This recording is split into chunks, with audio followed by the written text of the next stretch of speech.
Armando makes you run over 15 minutes one day, you just come in a couple minutes later the next day. You got to make up for it. It's just that simple, man. It's a must-have. Oh, for Jake. sure. How's it going, Jake? Jake, Good morning. didn't see you there. What No, did it's you I get today? did. 3 hours of sleep? 2 hours of sleep? No, I did well. I think 4, 5, 4, 5, 4 or 4. 5? Okay. Matt, yourself? How many I did hours okay. did you get? I tried to go to bed early, but I was Mhm. still looking at the clock around 1:30. So I probably got about 5.5. Nice. That's not too bad. Yeah.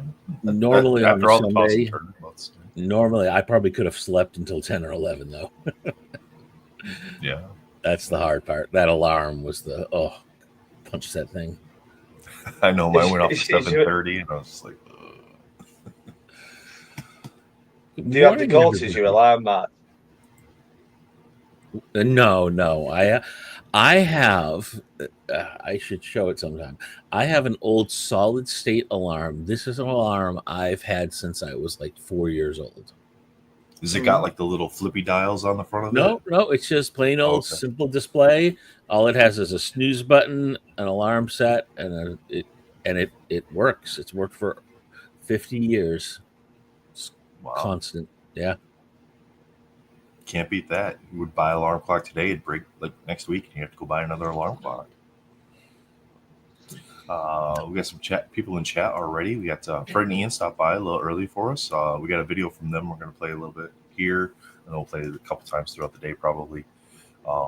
So I'll get better at actually pressing the buttons on that. But they stopped by to say good luck to us. Thank you, sirs. Who else we got in chat today? Raj is here already this morning. Raj is coming out with his guys, his little group of friends there. Shane, who is Snicked on Instagram and YouTube and all that, and the writer and Donnie Boy McCoy. They'll all be coming on a little bit later today. Mr. Ash Gonzalez, how are you, sir? That's Ash a pretty motley crew you just described there. I may have to hide during that one. I have no clue what they're going to talk about or what they're going to do, but they booked a 2-hour time block, and I said, you guys can do whatever you want to do. So, Oh boy. I believe Ash is down at a con this weekend. I think that's correct. So we had an unfortunate postal issue with Ash's package. It's kind of in limbo. So we're hoping that it actually eventually gets found and arrives, because then we'll run auctions afterwards, like we talked about yesterday, Jake.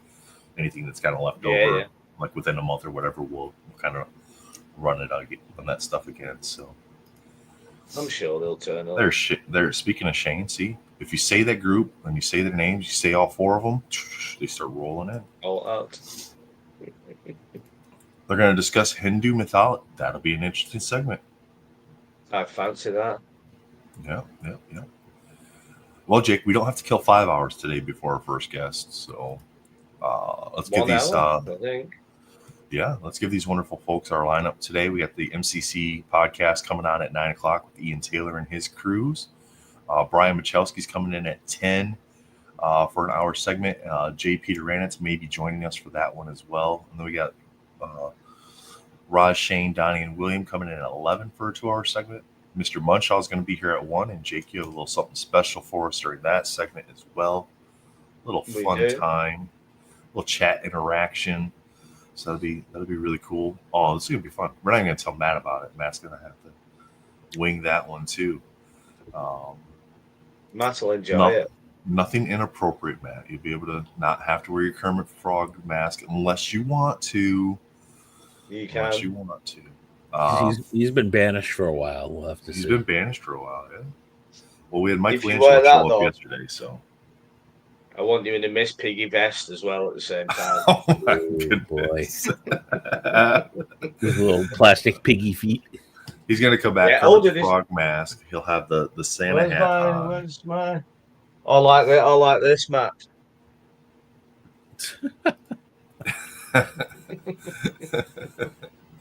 I couldn't resist. I love playing with Lego. Cosplay as Miss Piggy, cosplaying as Spider-Man. I love it. 2 o'clock, we got Fausto coming on at 2 o'clock. He's got a 2-hour segment for Character Roundtable.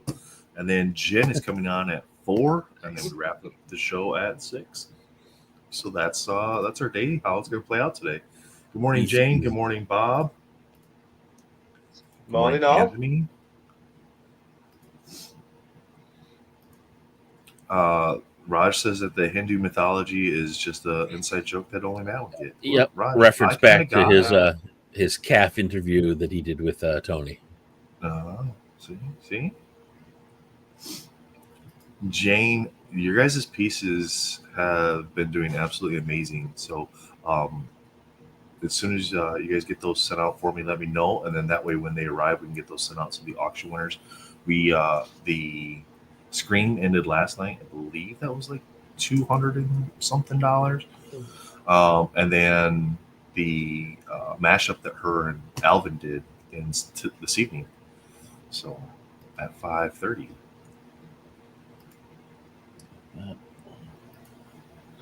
Shall we That's have a what- look at 150. today's? Nope. Shall we look at Not the sure. auctions to Nope. refresh ourselves? Okay, you're in charge. I'll show. Where's that? Oh, that's Just- my item. this is just for- This is for me. This Nate, it's not for other people. Just because I can't Okay. remember. Okay. I did clean the website up though, so I hid all the stuff that got auctioned yesterday. So if you're coming back to the auction site, you don't have to scroll through everything today to get to today's auctions. Only today's auctions show up. As the hours end and the auctions end, I'm going to hide the ones that are the time blocks that are done as well, or at least I'm going to try to remember to do that.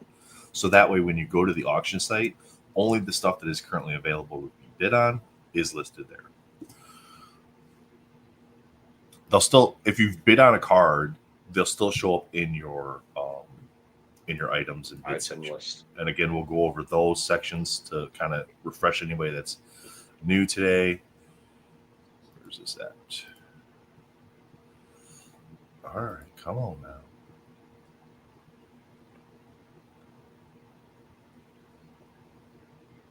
All right, yep. So here we go. So we got let's start with where you actually come to. So when you go to the link. Oh man, I gotta have the banner running so people have the website. I gotta update the number. Okay, so when you come to that website there, mentalcon.betterworld.org, you'll have these three options. Of course, you got the auctions here, straight cash donation, where you can purchase raffle tickets, 1 for $5, 3 for $12, 5 for $20. That's a great way to just donate and still, participate in potentially getting some art for yourself as well. But let's take a look at the auctions for today. Of course, we get the interview that we did with Ashley is there as well. You can watch that. It's about a 25-minute video.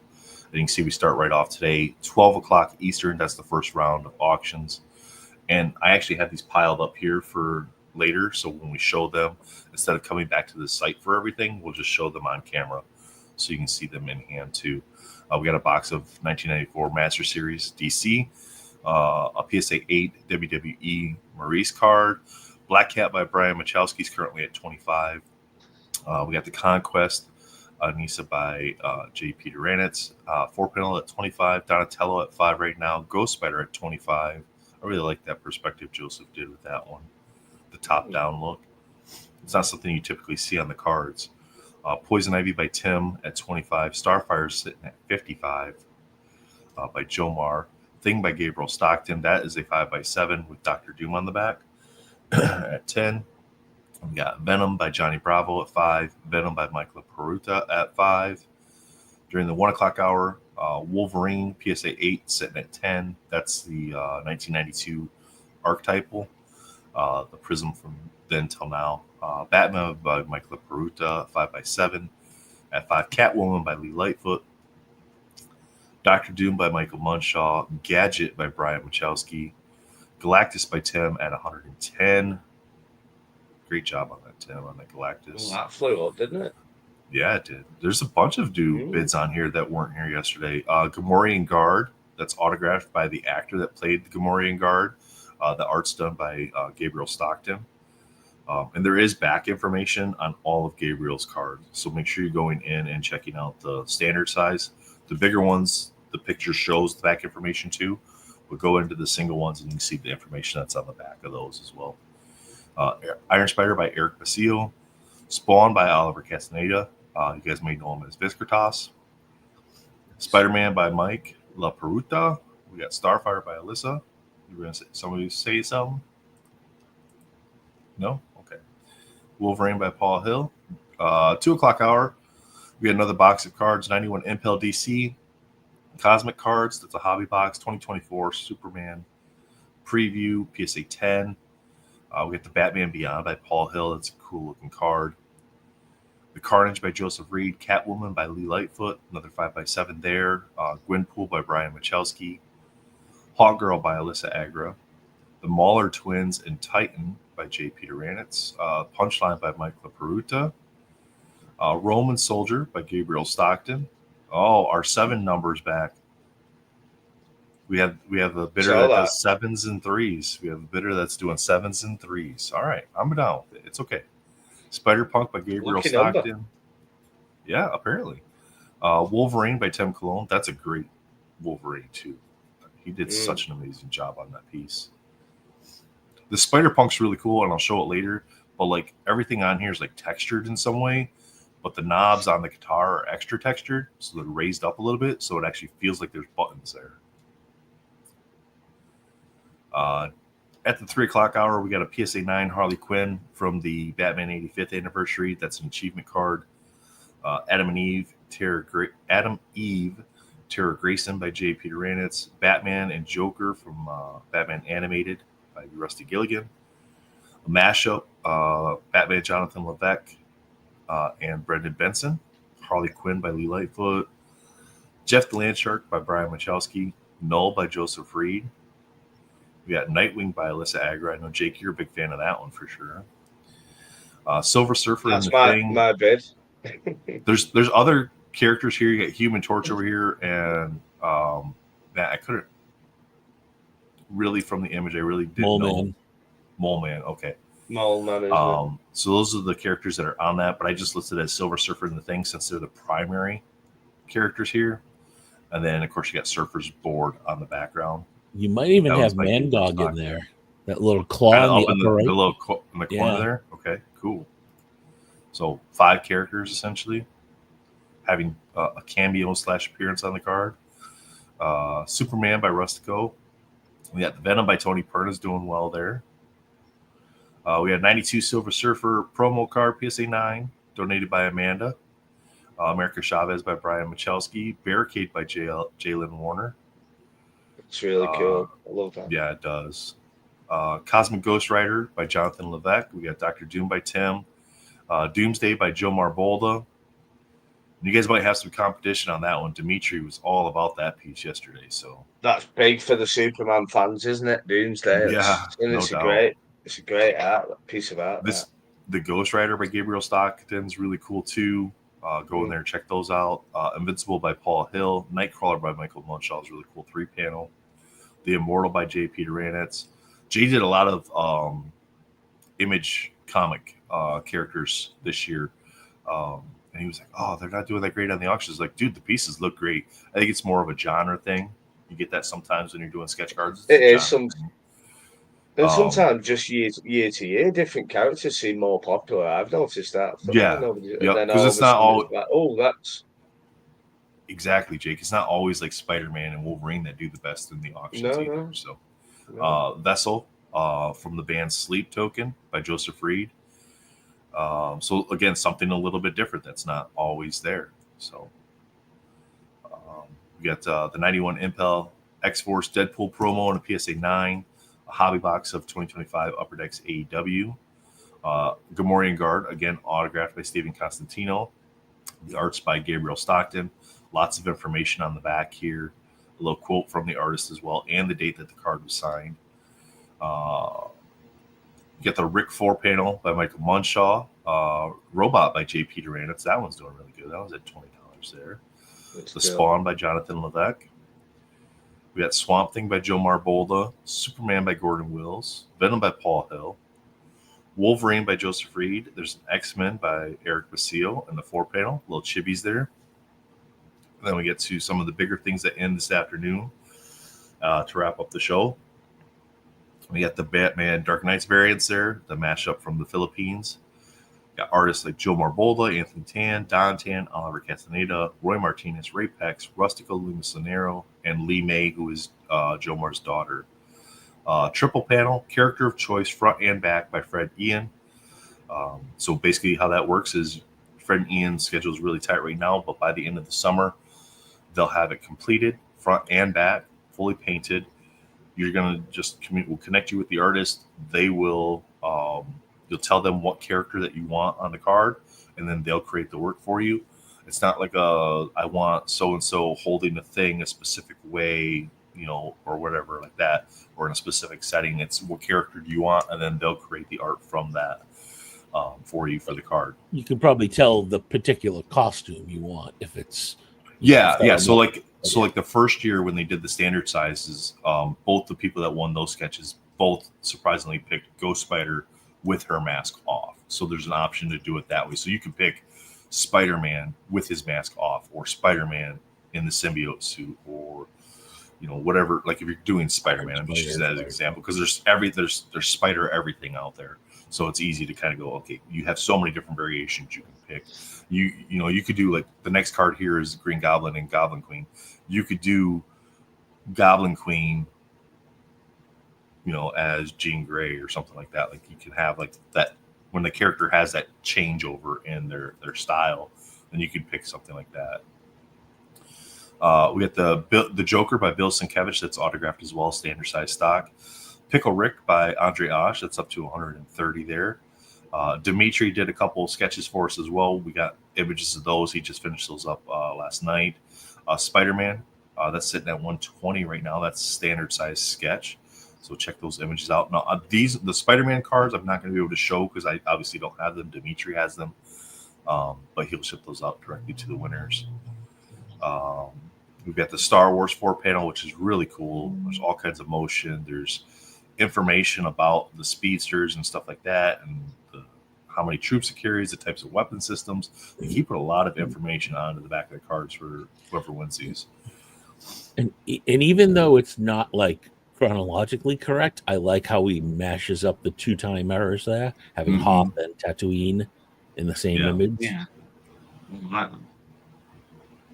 And then to wrap it up, we have Venom by Dimitri Patelis as well. Now, Dimitri did send over. I'm going to see. I gotta go this button here. I gotta go here. I gotta go here. I gotta go.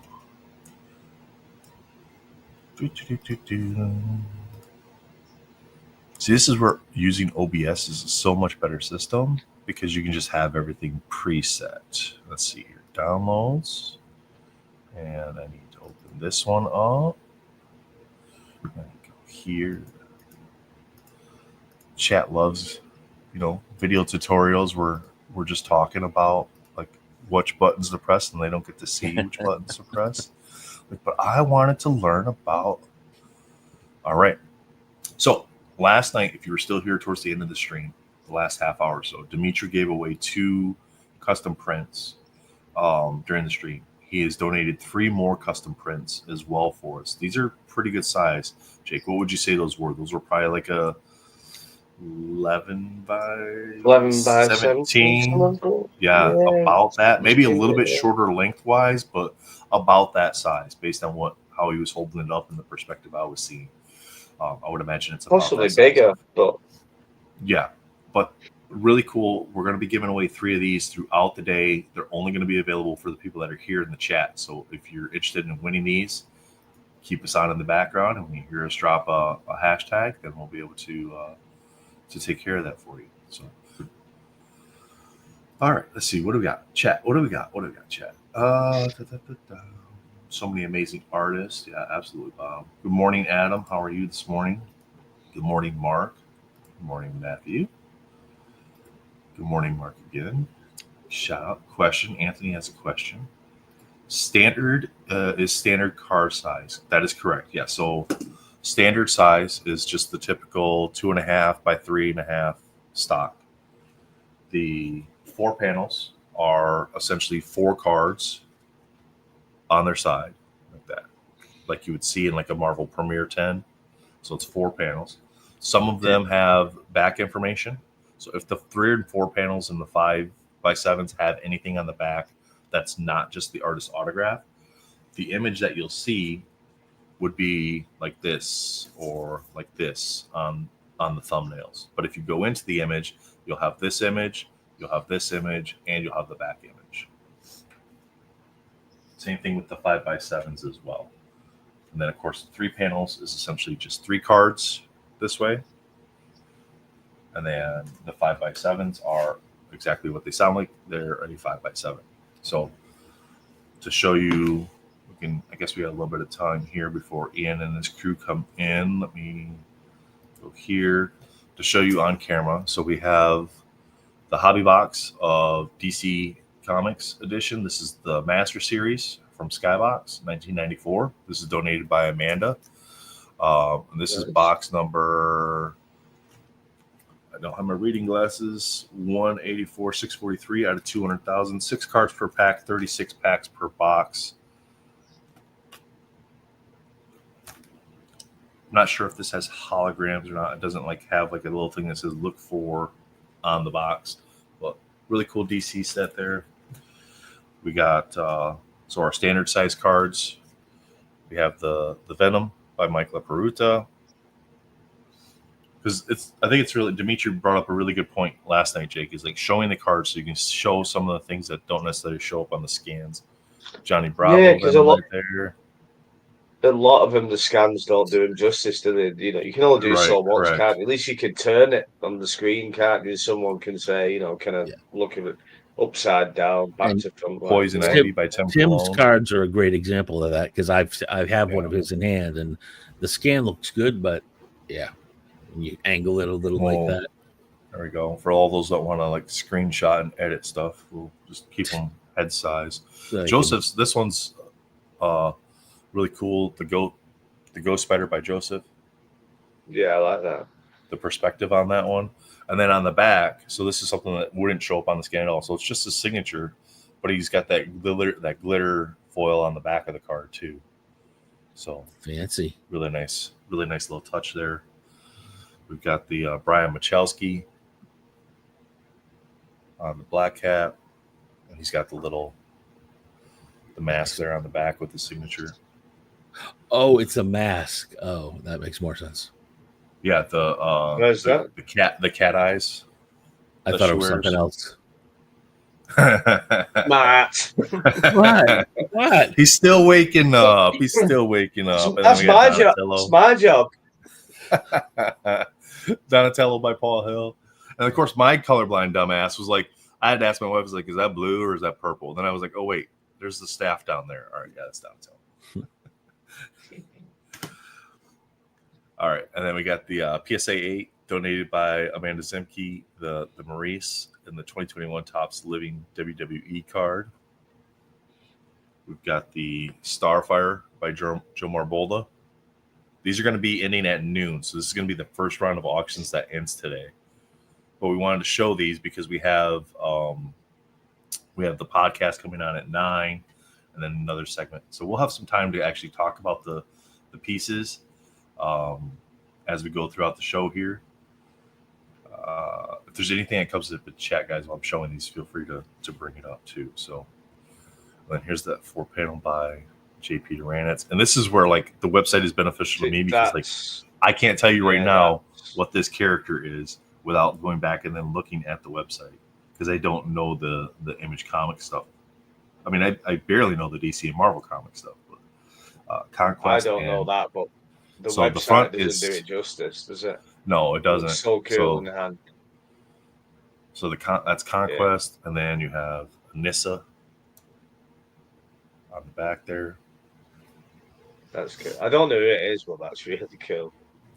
Oh, look, we got someone from the UK. Nice. Good morning, Ben. There's 2 of us now. Well, soon to be 3.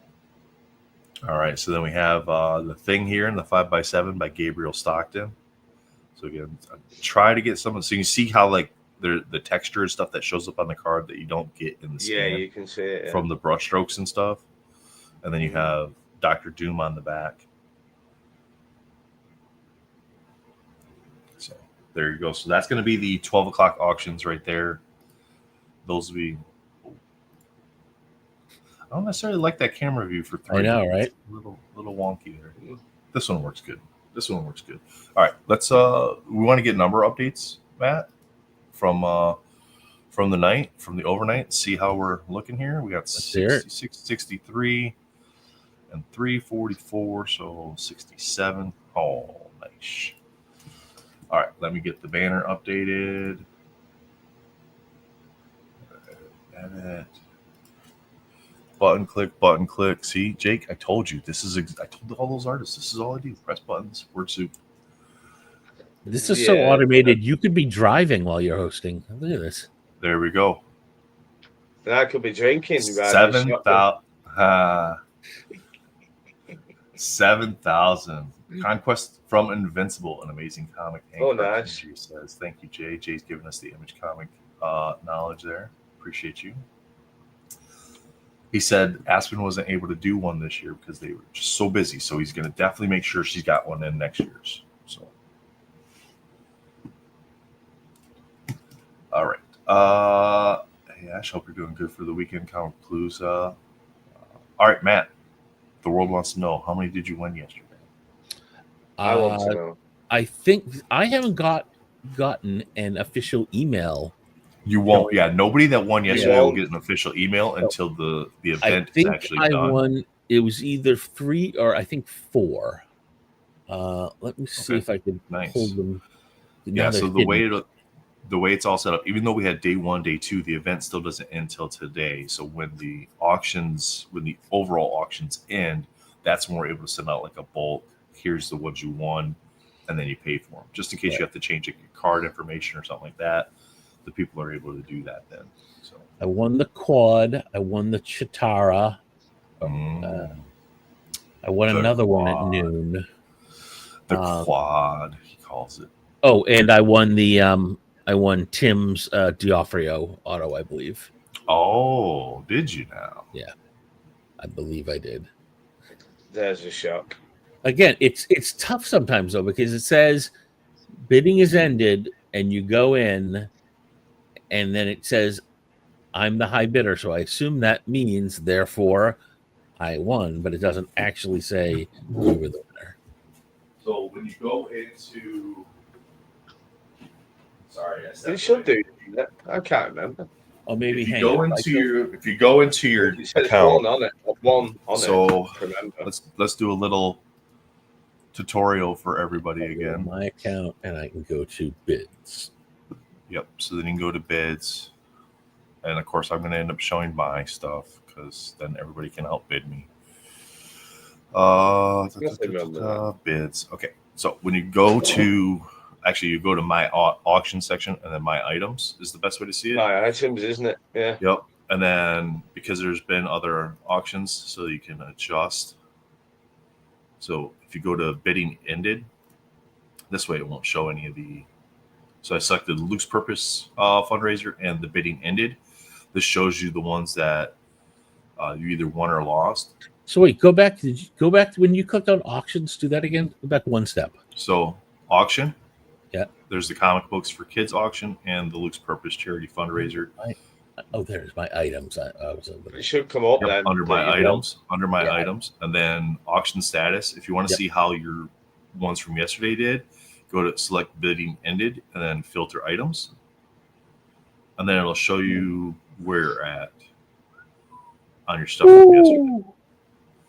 Now, if you're going to open online bidding and you filter those, it'll show you. So ignore the item deleted one on mine. It was a test run to see how everything was going to function for the video that we did to show kind of like the overall bidding process and how the max bid stuff works. But you can see, so mine tells me I've been outbid on the Pickle Rick, on the Rick from Rick and Morty. We got the Goblin. So I got a lot of outbids here that I have to go back and then bid on again. Oh my goodness, I've been outbid on everything today. All right, I got to go back and bid. I won a few yesterday. Okay, now on yours, Matt, for yesterday, does it tell you that you won them or that you're? I'm able to. There's another pull down where under bid status I can change it to 1. Okay, yeah, there you go. Tell you. Nate, why is my chat coming up 5 times when I post? Or 4 times? I don't know, Jake. because you're posting to every channel. So that means it's live in 4 spots, and you're posting that to each one, and it shows them all here in StreamYard. Mm-hmm. Yeah, but it'll only in any channel where people are seeing it, they'll only see it once. Right, sound. So we'll see it a bunch. They'll see it a bunch on here, on the little pop-up bubble chat. Mm. So 7,000 raised so far, guys. Not too shabby at all, especially with some of the big things that are coming up that are ending today. I would expect we would see some additional stuff there. But if you guys can help us out a little bit, chat, share the stream, share the auction site, tell people about the raffle ticket, that how they can donate and help us out, raise funds for Luke's Purpose. It's a great charity. They help families that have lost children that far too young from whatever issue it may be. Could be a health issue, could be completely unexpected, could be an accident. They help them out with medical expenses, funeral expenses, mental health therapy for the parents, mental health therapy for the siblings as well, because sometimes you end up with some really young siblings that are very close to their sibling as well, and they lose them, and then they don't know how to cope with that. And if the parents haven't ever dealt with something like that before, they aren't necessarily prepared to help that child cope with it either. So it's a way to help everybody in the family kind of work towards moving forward, to be able to get back to some semblance of normal, without forgetting who that person was during their time here. So let's show some cards from yesterday, just so we can. Wrong button, Nathan. Okay, some stuff from yesterday. We'll show some stuff from yesterday real quick. We got a little bit of time here still. So we got the Wolverine by Jonathan Levesque as a standard size. Johnny Bravo Wolverine there. Lots of Wolverine cards. Poison Ivy by Joe Marbolda. That's the Hellboy by Tony Perna. So these cards all ended yesterday. So these are ones that if you're just showing up today for the event, you missed out on your opportunity to win these ones. Deadpool by Paul Hill. Batman by Michael Bunshaw. Instantly, they do look better on video. If I had my phone set up, they'd look even better. I noticed that the Logitech's a little fuzzy, but that's fine. Yeah. Tim, you didn't sign your name on that one, Tim. Xenomorph by Tim. Johnny Bravo on the Venom. Now that one, Jake, confused me a little bit, because I was like, okay, that's Venom, but then it's got like the red stuff in the back. I was like, is Carnage there too? So then I was like, oh, no, I'm just gonna go with Venom. It's Venom. So we got Swamp Thing by Paul Hill. Gordon Wills on the Scarlet Witch. We got the one Pete didn't want us to talk about, the Marrow by Michael Bunshaw. Yeah, a pretty good price. That had some battles going on for it. It did, yeah. I think Pete really goofed up on that. He told people not to talk about that card. So what do? We focused on that card. So if you're trying to get a card for cheap for some reason instead of helping donate, don't tell us that you don't want us to talk about the card. Don't do like Uncle Jay. It doesn't tell everyone what he's bidding on. Invincible by J. Peter Ranitz. We got the Gordon Wills on the Punisher. The Immortal from I should have bought the Immortals. No, that's Omni-Man. Omni-Man. Yeah, sorry. See, if I don't have it in front of me and I don't know the characters, then I don't remember. It's from the Immortals, correct? But it's Omni-Man. Michael Thomas Mystique there. This Green Lantern by Rustico is really good too. That's mine, that. Mm-hmm. I'm really happy about it. Paul, I'm sorry. I'm not going to remember this guy's name. I had to Google reverse image search this character. So, but he's in there. He doesn't show up on the website right now because all those are in. His head looks like upside down Peter Griffin.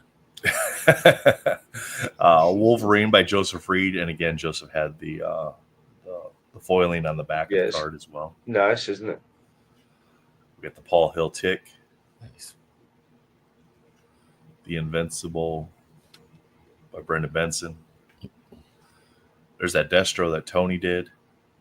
See all the detail in the background. That's on the Perna Studio stock there. This is the Cecil Stedman by J.P. Duranitz. We got the Spider-Man by Oliver Castaneda. I ended up getting that one. Nice. Shredder by Paul Hill. Just I got that bragging. One. Matt just keeps you did bragging. Nice. That's the Gerald Rivia from The Witcher. Brendan Benson and Jonathan Levesque. Very cool card. Lots and lots of detail in there. There's that Spider-Man from Joseph, where like that foiling, just no way that would show up on the scan. Right? See, I thought I bid on that, and I thought it would have the foiling, and yeah, I would have bid more if I knew it definitely had it on. I should have just asked. And then it's got the, and he actually, so he drew that one upside down on the card. Yeah, so you know how normally it would be the other way. He's like, I drew that one upside down. It'll be fine. I like that though. There you go. Yeah. Supergirl by Tim. Then we got Lobo by Paul. Chitara. There's the Chitara by Mike LaPeruta. Got that one. Very nice. And then Battle Beast by Jonathan Levesque. Oh, it's got a lot of detail in the blood and everything, the lines. He does such a great job. And then Ellen the Alien by J.P. Duranitz. Got that one as well. Couple cards donated by Brittany. We got the PSA 10 Spider-Man, Ghost Spider Pink parallel, and the PSA 10 Adam Warlock Blue Tracks from 92 Masterpieces. The foiling on those looks so good in hand. People will love those. Yeah. Yep. All right. 3 panels from yesterday. We got the Raven. Turns out I won that.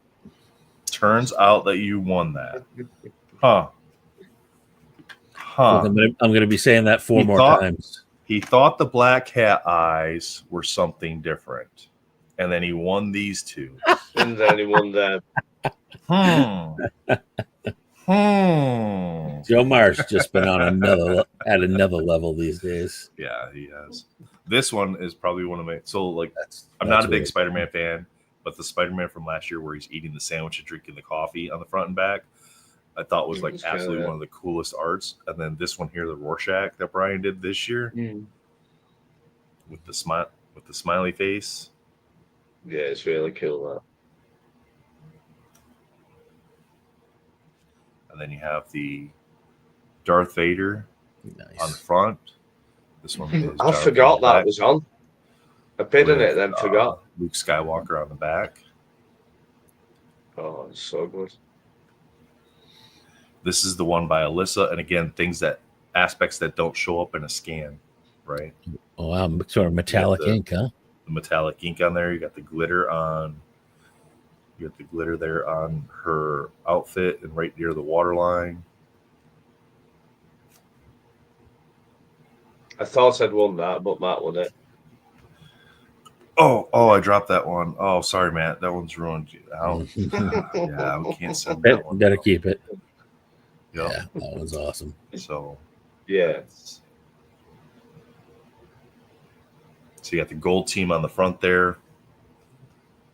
You got all the chibis on the back for the blue team. 1 minute. Little let's beat the living snot out of the artist who drew the X-Men blue team as chibis. And then, of course, you got the list of artists for the front of the card and which characters that they did as well. So that's kind of a nice little touch there to be able to have that information. I mean, I know Matt doesn't need that information, but for the rest of us, for some of those artists, I do. And knowing that it's the first sketch card for one of them. Yes, thanks, Raj. Raj had it. The dude with the big head is Angstrom Levy or Levi. He's like, I see why he can't remember his name. Yeah. And then this is the piece that Tim did with the Vincent D'Onofrio auto. So you got Kingpin and Spider-Man there. And then he went to the con and had Vincent sign that. So I'll take that. Package lost in mail. I went a little crazy. Well, you said you had to go get some Pokemon cards listed. So yeah, and I did. And then you got I believe these are correct me if I'm wrong for the Batman fans out there. I believe these are the absolutes. So you got Superman, Batman, Wonder Woman there, Poison Ivy on the back.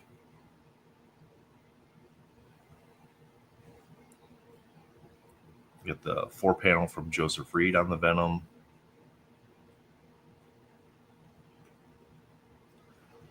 We got the Galactus with Silver Surfer. This one did really well too. I keep getting it closer to the screen because I'm like trying to show details. I'm like, wait, show the card first. And then you got on the back, you got Silver Surfer flying up to Galactus in space there by Brian Michalski.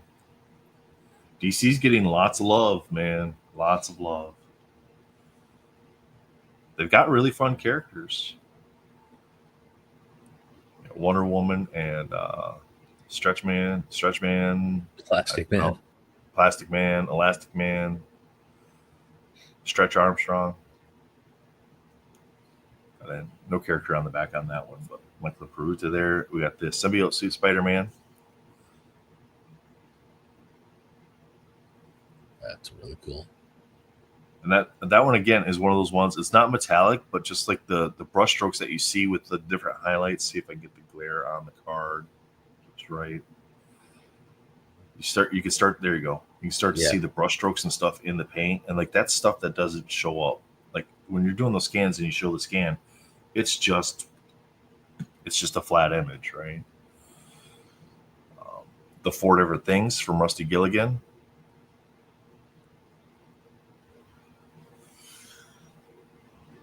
And of course, you got Justice League here, Superman, Batman, and Wonder Woman there.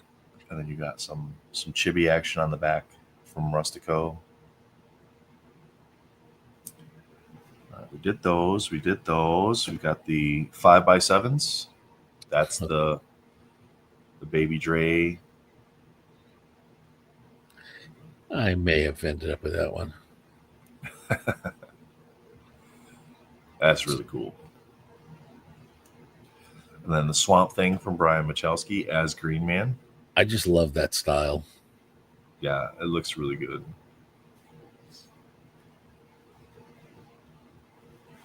Michael Jordan by Dre. Ash, I don't know if you're still in chat, but I was trying to give you credit for this one yesterday. Dre kept yelling at me. It's just because it's like the lifelike style, right? And the portrait style, and that's like what Ash is known for. So I was like, Ash. And I was like, he's like, it's Dre. And then we got Dr. Doom by Oliver Castanedas. This is that mashup by Brian Michalski and Jonathan Levesque, Black Cat. The background on that just adds such a level to it.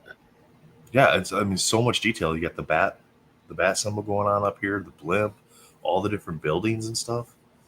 I mean, it's so easy to just put like one building behind her, but they went and just drew a whole cityscape. Morning, Pete. How are you today? The card that shall not be spoken about that Jake did not win.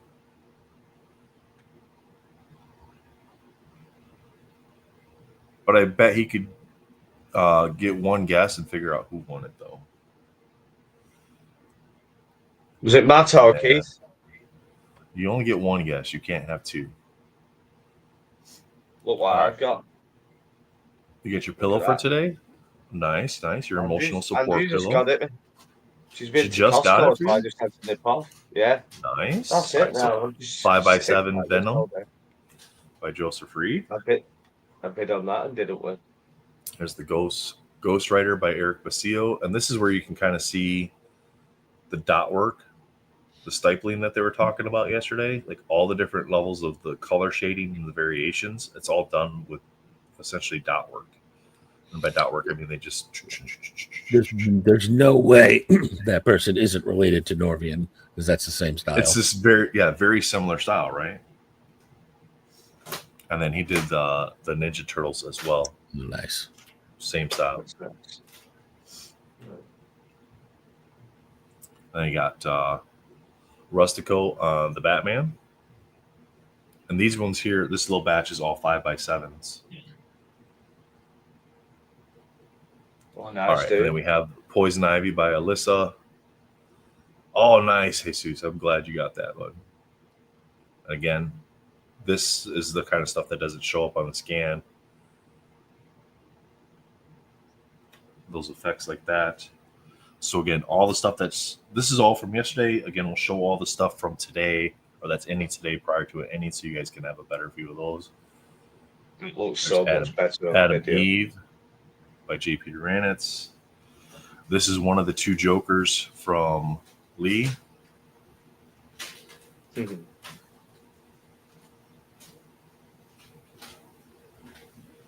Okay, and then these are the ones that are in the 9-panel raffle. So this is the Wonder Woman by Alyssa. Again, you get that nice little glitter effect, metallic paint going on there. Got Invincible by J. Peter Ranitz.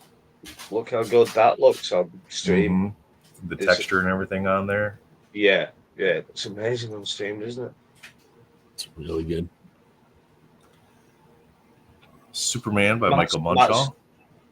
Matt's wallet's getting thinner as you keep showing these days. I can so feel these it. 9.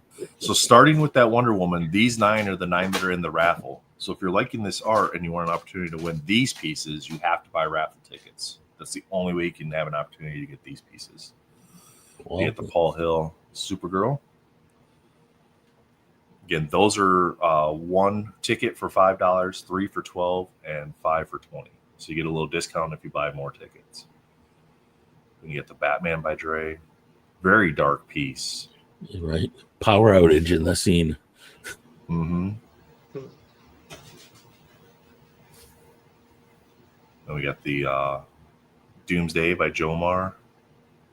Just the level of detail down in the wrinkles, the veins, everything.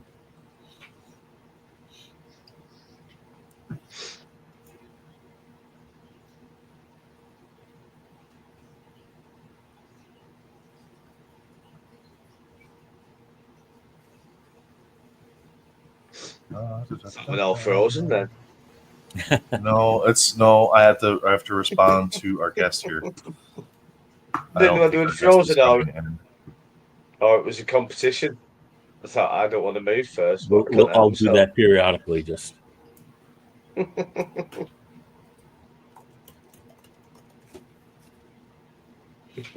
I get to hide behind all the words too. I did that yesterday. So I've got a comfort pillow, Matt. Look, yeah, this makes the next item stream, doesn't it? Just have a handy pillow. Love it. Okay. It's going to be an amazing day, full of laughs. And here's the Poison Ivy mashup with Brian Michalski and Jonathan Levesque. That one's in the 9-panel as well. And then the Adam Braun on the Bane. I love Adam Braun's work. And the Joker by Lee Lightfoot. So those 9, starting with the Wonder Woman, are all in the 5x7 raffle. So those are the ones from yesterday. I'm gonna get these out of the way and back over to the sorting area. Such a great deal that for the raffle tickets, isn't it? Everybody should be getting in on that. I can't enter. Not fair. Why can't you? Well, if I leave Mental Con next year, I could enter. I couldn't enter now. Buy raffle tickets. See, you can't just take it. You got to win it. I'll say my drawing. Jake, you can do what I'm doing, and I'll say my part out loud, so I'm committed to it. If I win, I'm going to turn around and sell all 9 of them for MentalCon. Mr. Taylor. Hi, I'm not actually ready to be on yet.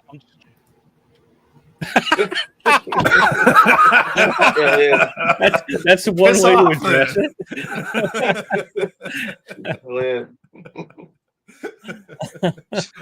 Piss off, man. The comedy stylings of Nathan. My coffee, Ian. I'm not ready for this. Oh my lord! What if I won the raffle and sold at 8 and kept 1? You can do that too. Yeah. They're not framed yet. So the raffle has to get custom framed yet because we just got pieces in at the last minute. So, Ian, whenever you are ready, I'm pretty sure you can hear me in the background. Whenever you are ready, just drop a message in the private chat or send me a message on Facebook, and I'll bring you back in. Just in the background, just do that Kermit the Frog waving of the arms. Yeah, he's doing that right now. He's like, I don't know what that means. So. Right. I think I have it sorted. Let me see.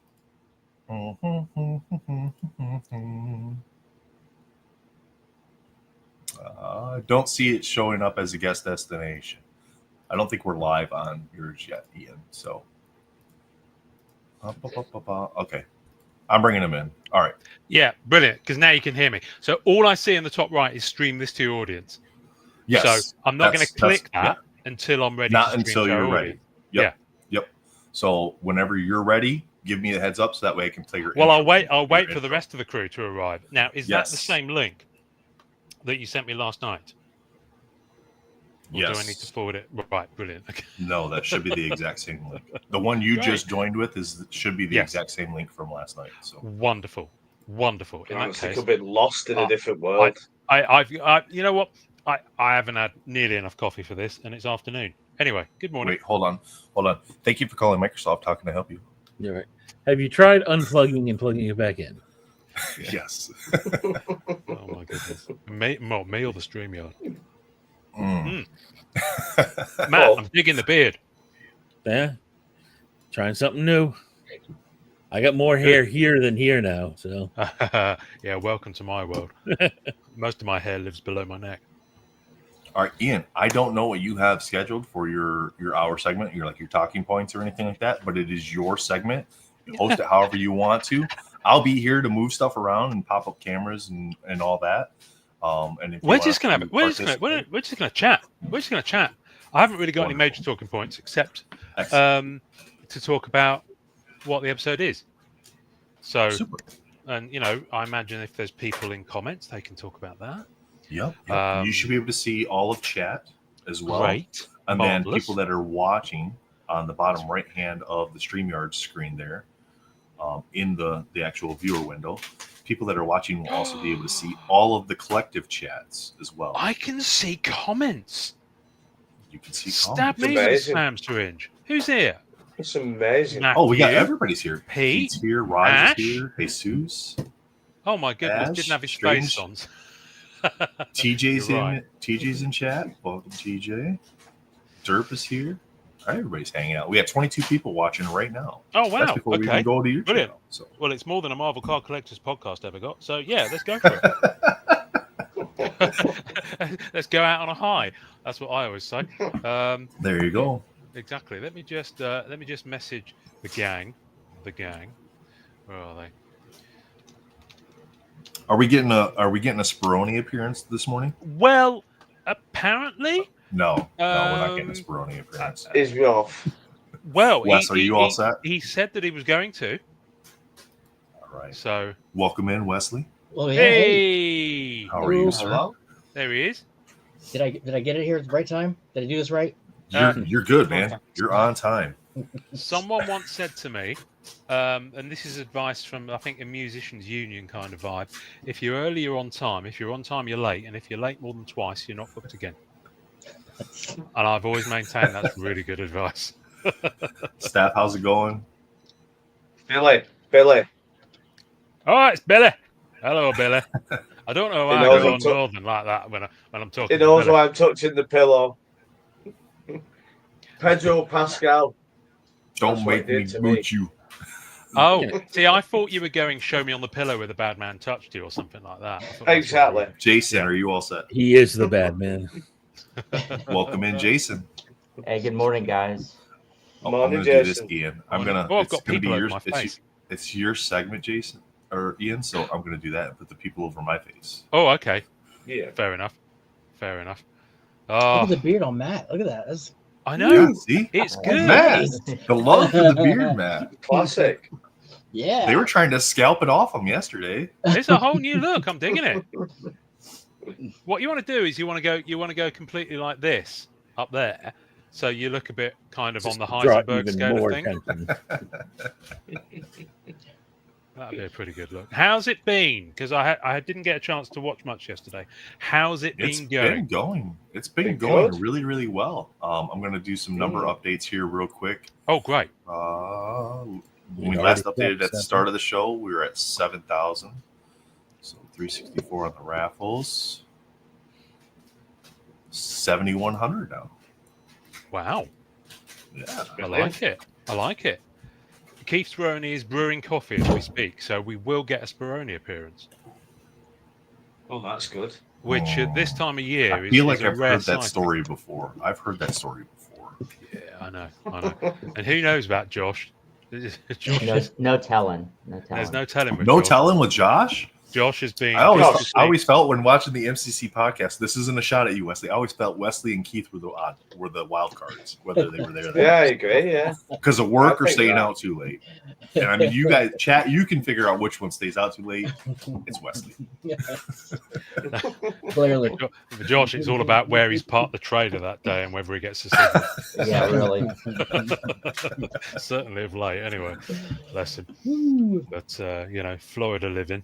What are you going to do? Amanda was going to try to come on yesterday at the 4:00 hour, but she ended up not leaving Vegas in time. Can't imagine how that would have happened. Well, there's an excuse. I think that's probably the excuse of the weekend, isn't it? I mean, I was trapped in Vegas. I couldn't get out. Yep. My other party didn't leave yet, so I had to stay. Fair enough. That would be a good one to have, or a bad one. It would be. So what? Before we go live, tell me. Just give me a very quick York notes from yesterday. What should folk not miss if they were going to go back and watch it? If they were going to go back and watch it, definitely don't miss the 2:00 segment, which is about 6 hours in. They did Jesus and Tim hosted a segment where they put up 3 different cards, and it's all for fun. And it was it's like the spec, collect, and flip, right? Like which of the 3 cards you would collect for yourself, Gotcha. Which of the 3 cards you would flip, and which of the 3 cards you would speculate on as far as like longer term or shorter term investment sort of thing. So Interesting. The polite version of fun. FMK. yeah, play It's a version of fun game, FMK. isn't it? Yeah. No, I did see that as I was scrolling through Instagram stories, but I can never connect people's Instagram names with their actual names elsewhere in the hobby, so I just get confused. It could have been, for all I know, it could have been something happening at Fanatics Fest, which I believe is happening this weekend. I'm not sure if it's this week or next week, but I know. Oh, I think it's happening now because I keep seeing content. The StreamYard giveaway tool must have been broken yesterday because we ran 5 giveaways yesterday, Jake, and Armando's name won 4 times. Whoa. Just kept coming So, and Brittany was always like one. Brittany was always like 1 behind. Yeah, it was Wowzers. And we didn't even. That's It wasn't like because we we need a wheel. we weren't even using the same link or the same hashtag. It was a different hashtag every single time, and he's just. I've always suspected there's something wrong. Bill with was a StreamYard. delight. Yes. It happened so often for him, and the odds of that happening were almost 1 in 10,000 because That's of the number of ridiculous, people who were there. yeah. So that just seems so unlikely that StreamYard somehow broken. Wow. Okay. All right. Well, I'm gonna click the stream to your audience button, so I'll let you know when we're live on there. Would Let you Let me know like when us you're live, to hide in and the background? Yeah. I'll let Yeah, you we know. can go. Yeah. Oh my It's- goodness, it's asking me all sorts of questions now. Hang on a sec. This is way too complicated. It's asking me to put Calm in down, stuff. love. Oh, Calm I down. can't. It's asking me to put in the episode title and all this sort of We're stuff. just we're just trying to help no. these guys out to You figure out how to you Presley. you just talk amongst yourselves for a moment. Oh my goodness me, I can't cope with So this. what's it? So Wesley and Jason, what's it like to work for this guy? It's a delight. Good morning. Oh, see? Yeah. Oh, See? Keith made it. Good morning, Keith. Good morning. You definitely get a whole I'm new impressed. outlook on life and colors. Yes. What was Jake, I'm switching you with Keith. You might have to tell that story while I quickly arrange our channel stuff. Now, Wes, is that black cat in the background one of those break in case of emergencies if you need to like bribe him or something? Yeah, that's exactly what it's there for. I got 2 or 3 of them back there. I'm gonna pop off camera, but I'm here and I'll be on microphone. So just to make the screen look a little nicer for the people watching. Oh, So, I have And- go ahead. Sorry, I was gonna say, guys, Jake and I can also go off if you guys want to do your show. Yeah, yeah. So- no, leave no, it no. late. You hang around. all right. Well, I'll keep Yeah, it on mute. You got to provide insight. Yeah, I don't mind. More the merrier, as far as I'm concerned. Let me just. Sorry. Oh, You're fine. I You're feel fine. so unprofessional, darling. Right, click schedule for later. I don't want to schedule for later. Save changes. Okay, click saving. Ooh, I think it's live on the Marvel Card Collectors podcast channel. I see it. I see it public. Marvelous. Okay. Well, I'm ready for you to confirm. I'm ready for you to push the button whenever you are.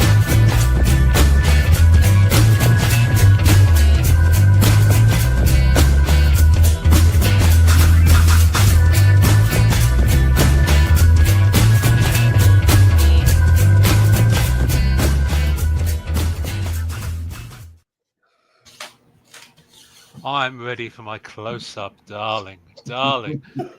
Welcome to the Marvel Card Collectors podcast. Oh no, don't make me big on screen like this. We always have an equal opportunities kind of thing here. Oh no, everyone else is disappeared. I can't do this. I can't do this. You said you were ready for your close-up. Well, not literally, darling.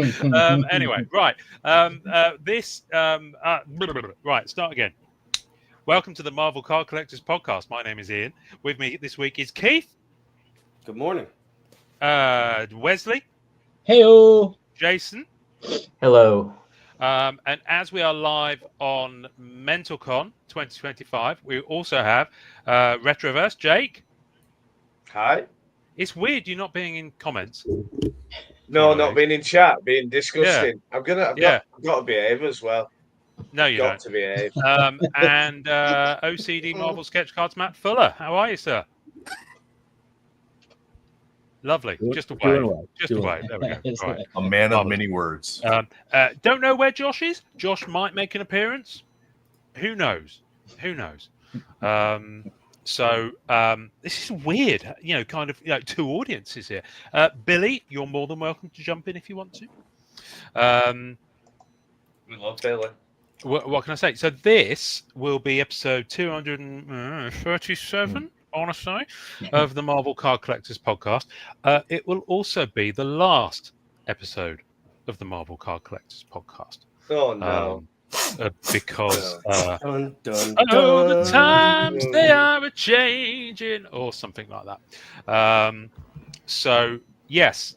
What can I say? I mean, it's not news to Keith or Wesley or Jason, really. I don't know what else to say at this point. It's the podcast isn't going to stop. The podcast is just changing. So think of it as the end of season 1. It's an evolution. It's an evolution. Right. Yeah, exactly. So I think the main thing is that the podcast is going to return to audio as the primary format. Simply because I just found it to be more less performance, if that makes sense. No, you'll still get Marvel Card Church. It's just that you can press the button wherever you want to and be in that church. I've just found it personally. I don't know how I won't speak for Keith, Wesley, or Jason, but I found it very much like you're on stage, bosh, go, and it just started to become a Saturday night thing. I was thinking, I've got to be on tomorrow. I can't, and there's all that kind of being live at a certain time. And, Ian, Sir Ian, the mightiest of mighty. When are you actually off? Come on, seriously. What do you mean? I feel as though I need to be on. I feel as though I need to be drunk. Yeah, no, and Saturday night we're basically involved like it did last night.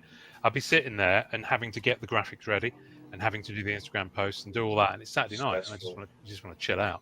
You don't want to do it, yeah. And at least with an audio thing, this is the time slot that works to record. So we'd still be recording at this time. It's just that you don't have to have the finished article there at that time. I find just the creativity of doing the audio, the opening credits, fun music, sound effects, all that stuff just is much more fun. And this is no disrespect to anyone here, although Jake, I'm sure you'll take full umbrage at this. I found it quite distracting to conversations, the whole constant input from comments. It would often kind of steer a little bit too much off I'd lose the thread of what was being said and what was being talked about. So I don't know. I mean, Keith, Wesley, Jason, what are your thoughts? It's it's as much your car to drive in as mine. Silence. I mean, it's your car. I'm just a passenger. I prefer the live, but I'm down for whatever. I'm here for whatever it is that you want to do, and I am happy to contribute however I can. And to follow up with Keith, the live it is nice, but we're also not doing everything that you do a lot, Ian. And let me just take this opportunity to say you do a lot. So thank you, and thank you for having us and doing a copy and everything. We love it. Bless you. Thank you. I like your idea. I think going back to the audio is good. I do enjoy the live. I watch a lot of live YouTube shows. I'm glad I get to do it, but the audio is, I think we can go a little bit deeper and focus on topics, and it's not to say we won't do a live every now and then, I'm guessing, so that'll be a special treat. Yeah, exactly. I think, sorry. Can I ask you a question?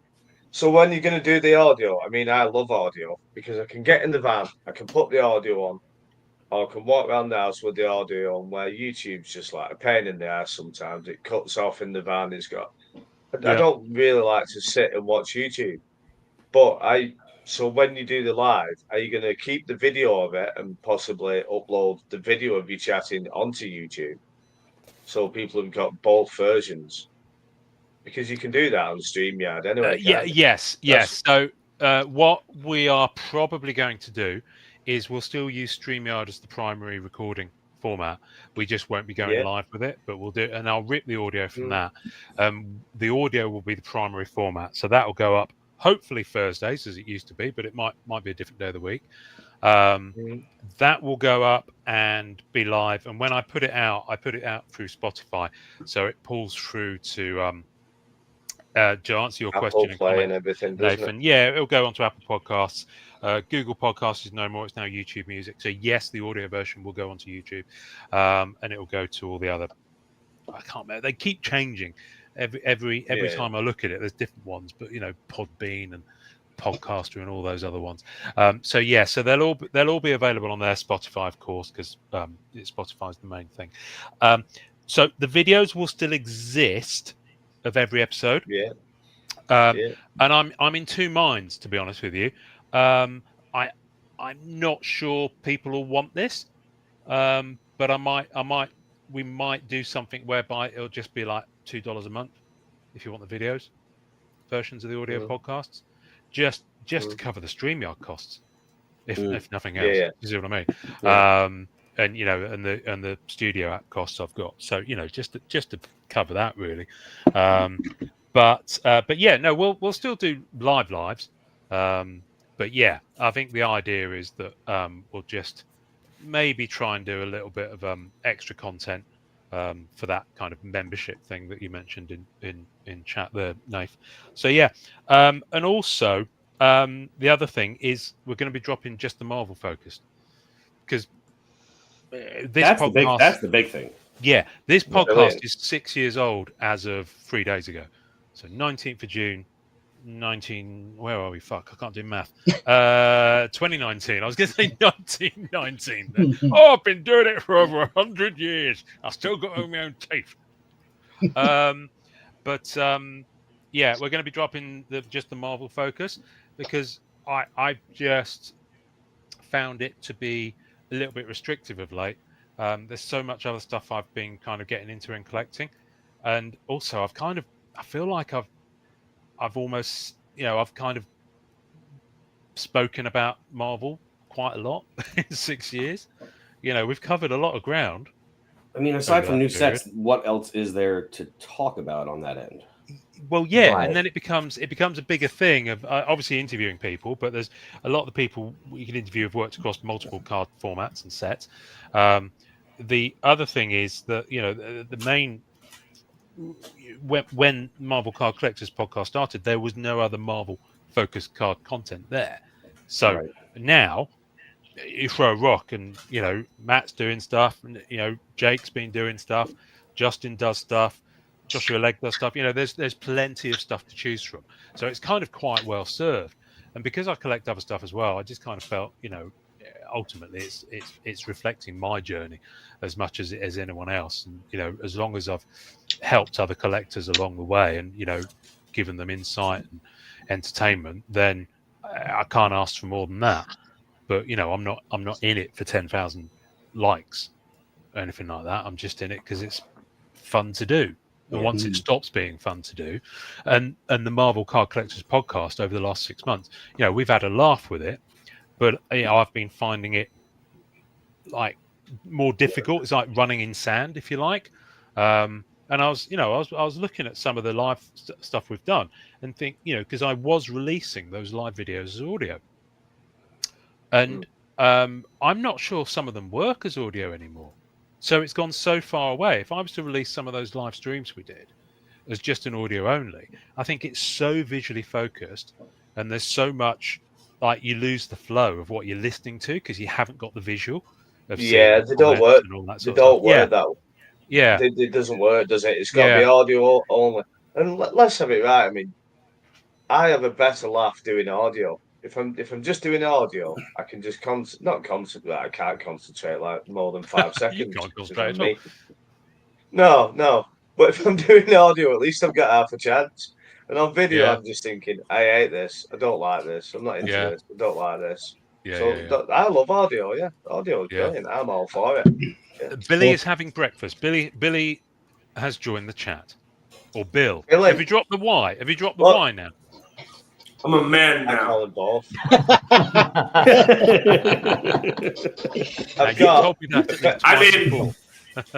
Pedro Pascal pillow, Bill. What do you think of the Pedro Pascal pillow?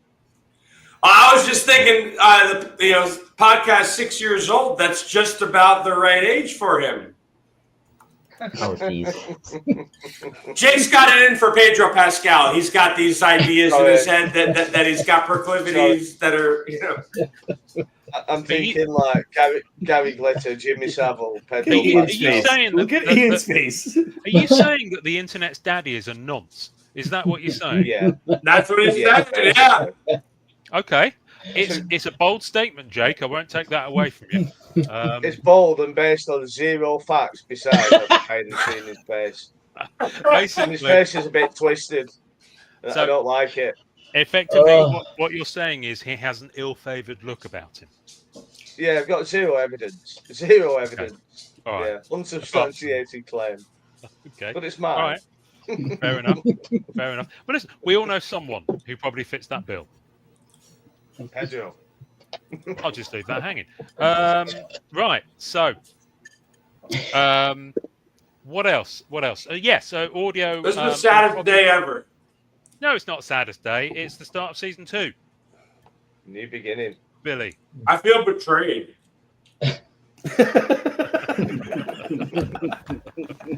Well, I'm sure that Keith has got a number of therapists that he's used in the past that he can pass over to you to work through these feelings. We can have a team chat about it. Eat with your mouth closed. I'm gonna turn my Ian Taylor body pillow into a voodoo doll. But isn't this the third Ian Taylor body pillow you've gotten through?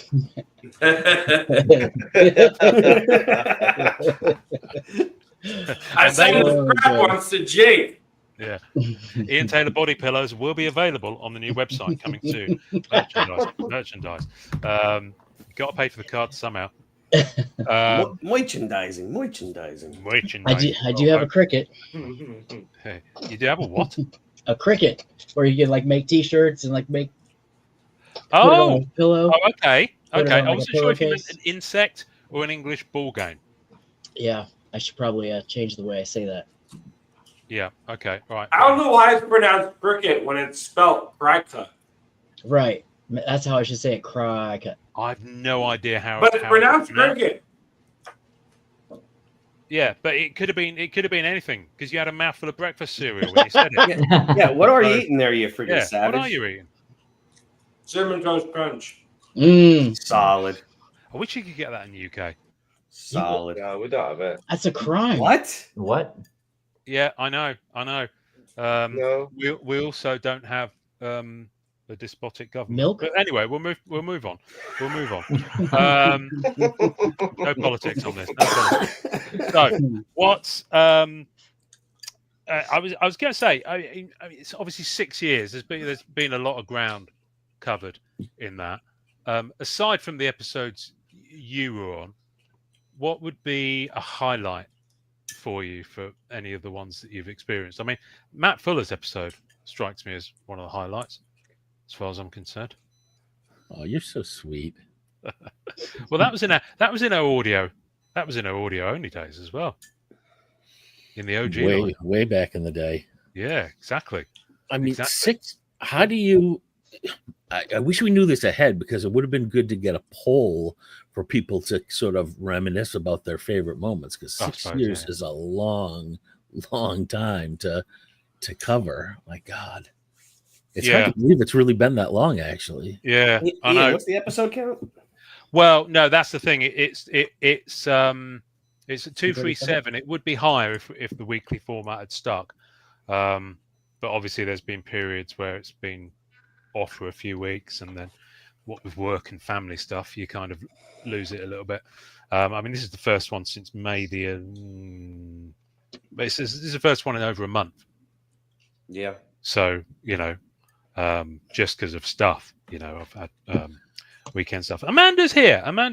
Yes, Amanda. So that's very, very good. So there will be a name change. It's a little bit cheesy, but I like it, so I'm sticking with it, and it's what's happening. It's going to be called That Marvel. No, not That Marvel. No. That Marvel. That's what it is. Stop it. It's going to be that Card Collectors Podcast. Which, just let it sit for a minute. But yeah, have you heard that Card Collectors Podcast? You can have fun with it as well. So yeah, it's going to be snappier, and there's going to be a new Instagram. Although it'll be the same Instagram, I'm just going to change the branding of it. I'll change the branding on the channel. I'm not going to bother with Twitter. I'm not going to bother. In fact, to be honest with you, I'm not going to bother with any of those other social networks apart from Instagram and Facebook, because it's just too much. It's too much. Yeah, it really is. It really is. I was talking to someone the other day in their podcast, and they've got their link tree, and they've got like fucking Blue Sky. They've got what's that? Freds? No, OnlyFans. Freds, yeah. They got the OnlyFans is coming. That's the one that is gonna. And Wesley's got some content lined up for that. But it's just ridiculous. So and it's too much to do all that. All those different, and produce different content for each of them as well in some cases. But I don't know how people find the time. Well, most of them are unemployed. Well, yeah, there is that. That's their job. Yeah, there is that. I guess if you can make money from it, then all power to you. But yeah, fun time. So we're going to be talking about other pop culture cards, non-sports, I guess. There might be even a little bit of sports happening somewhere in the mix. Not that I know much about it, but I'm about to go to the National, and I've got a portable mic. So I'm going to be talking to Ultra Pro. I'm going to be talking to PSA. I'm going to be talking to anyone else who'll give 5-10 minutes of audio time, and just speak to people, get some content, soak up the vibe. Probably Upper Deck as well. Jason, I mean, the whole thing is, Jason. No, I'm going to be buying underwear. No, don't you worry. Or will I? No. If anyone's going to the National and you meet me, then after the Nationals, you need to sell the underwear. Well, no, I think fund the hobby. Well, yeah, there is that. I'm not sure anyone's going to buy that, apart from maybe Billy. But Billy's used to getting them for free. So. Is that like a bottomless bowl of cereal? I was just thinking the same thing. He's really going in. He's been eating for 20 minutes. Does he have a sneaky top up? The thing's bigger than his head. Yeah, it's like the what's it? The Magic Porridge Pot. But no, if I meet you at the National, I want you to spend the first 5 minutes of our conversation thinking in the back of your head: is he wearing underwear? And if I can achieve that, then my work here is done. Quite frankly, 6 years worth of podcast. That's the goal. That gives me a Forrest Whitaker squid. The fact that I've taught Wesley some really un-PC phrases. Yeah, there he is. Right, now, who's this, Bill? This is Remy Etienne LeBeau. Yeah, you've told me about him. You've sent me pictures. He looks really thrilled. I'm mesmerised by Billy's dog. Sorry. He's awesome. Are you gonna roll him on his back and let his lipstick come out to play? No.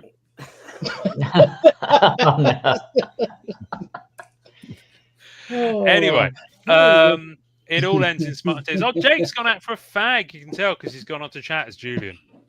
You can always tell when that's happened.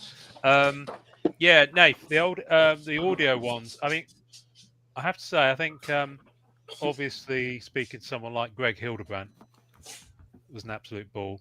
And the video of that will be making an appearance, mainly because Jean, Greg's wife, has requested it for an archive that they're building of Greg's content online over the last few years. So I'll be passing it over.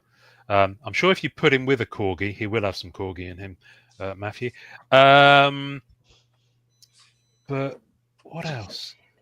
I mean, I'm excited about having the audio because like when it's video, when it's audio, set it for audio and explained a little bit better. When it's video, if I turn it on at work, I get distracted and I don't get my stuff done, and it's for audio. So I am excited about that part for sure. Yeah. I'm excited about audio because look at me. I got banged up yesterday. You got the face for radio. I mean, frankly, I'm amazed that you've made it, Keith. It's a miracle. It's a miracle. Well, I still want to know where Josh is. Has Josh actually replied at all in the chat? He did last night when we were talking about something. I know. Yeah. I don't know. Oh well, maybe he got lucky. What can I say? I don't know. He's down there with snakes and alligators, so they may have gotten him. I don't know. Yeah, no, I find that as well when I'm working. I find it much easier to. I find it more distracting if it's a video that I'm listening to, because I'll want to kind of flick back to it a lot. Yeah. Whereas if it's just audio, I find I can actually do some work, notwithstanding interruptions from Teams calls and things like that, and actual meetings with actual humans in an actual office. Who actually, I mean, obviously, Wesley, I know yours is very much a work on site kind of thing. You can't really do remote working with your job, and I think Keith, you're probably pretty similar. Very remote. We do a ton of Teams calls, but it's remote. Oh, for some reason, I thought you were out about like visiting like. I am. I personally am at customers daily, like 15 customers a day. But anything above me, structure-wise, is done through Teams. Oh, okay. And Jake, I know you're very physical in your job, aren't you? Because of what it is. Yes. Matt, do you find yourself working? I'm just curious, just out of interest. Do you find yourself working remotely loads, or do you actually go into an office? Me? No, I've been remote almost 6 years now. We went remote right before COVID. We got rid of our office, and we haven't had an office space since then. Wow. Cool. Blimey. Yeah. Do you actually use that room that you're in to do work from?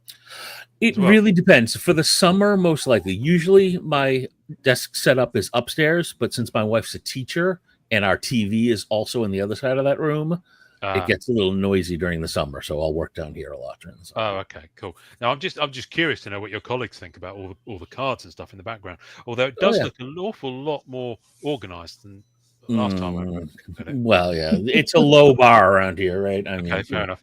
All right. I had everything the way I wanted it. The walls were set, and then I reframed one piece and didn't realize that would change the dimensions, and it just ruined everything. Okay. All right. Well, you won't be doing that again. Welcome to my chaos. And hey, while I'm talking, no one said it yet. So on behalf of everyone, first off, congrats on 6 years. That's unbelievable.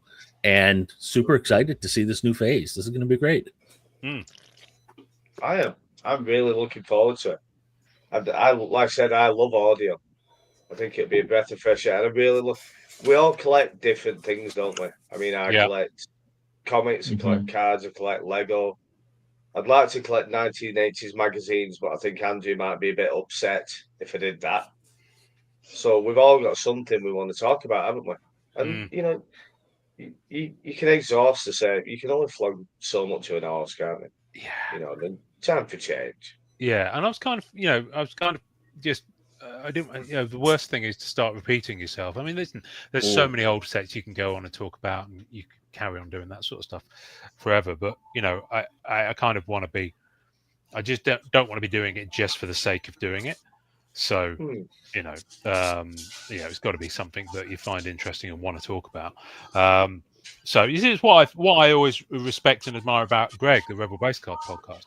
Is how he manages to still talk within the Star Wars fandom, but he doesn't limit himself just to cards, even though that's his primary thing. So we'll talk to people who make. That was a brilliant episode from a few years ago. Some guys who started making custom acrylic cases for the OG Star Wars figures, and then and they've built it into quite a big business. And they have to have slightly different dimensions for this series and for the 90s series, and then for the vintage releases and all this sort of stuff. So yeah, it's fascinating, and you get kind of insight into the crossover of that fandom. Not being some great recent ones on like the Palitoy books and the Palitoy toys, hasn't he? And it's like, and they're really, really good, and you learn a lot of stuff because everyone's an expert in some sort of field. Yeah. I find it fascinating, and also Jason is dying to talk about DC cards. I am. Who am I to stand in the way of this? Nice. Yeah, DC and anything else that pops up. Have you been going in? You've been going in a little bit, haven't you, Jason? Did you? Yeah, I've been digging. I bought a bunch of blasters, and then once DC Annual hit EPAC, I bought packs, and then I ended up after. Drinking some beverages, I bought 2 boxes on BC Annual on EPAC, and really just trying to finish up a base set. I'm not really going after achievements necessarily. I just want a base set, the insert sets. I'm rainbowing a character, and then get whatever else I can from it. But I've been a DC fan.